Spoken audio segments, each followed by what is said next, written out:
Lukas 2:22 hanggang 26.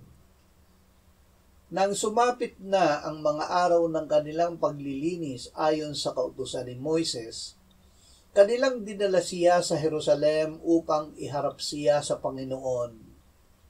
Ito ay ayon sa nasusulat sa kautusan ng Panginoon, ang bawat panganay na lalaki ay tatawaging banal sa Panginoon.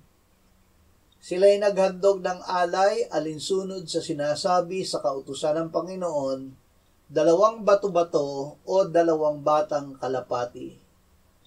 Noon ay may isang lalaki sa Jerusalem na ang pangalan ay Simeon. Ang lalaking ito'y matuwid at masipag sa kabanalan na naghihintay sa kaaliwan ng Israel at nasa kanya ang Espiritu Santo.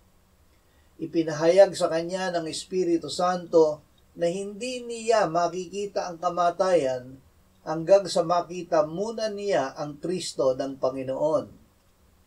Itinalaga sa Panginoon. Ang alay na bato-bato o kalapati ay hindi pang tubo sa sanggol na si Jesus. Ito ay alay para sa paglilinis ni Maria ayon sa hinihingi ng kautusan. Si Jesus ay dinala sa templo upang italaga sa Panginoon. Siya lamang ang kordero ng Diyos na nag-aalis ng kasalanan ng sanlibutan. Walang ibang handog na maihahalili sa kanya.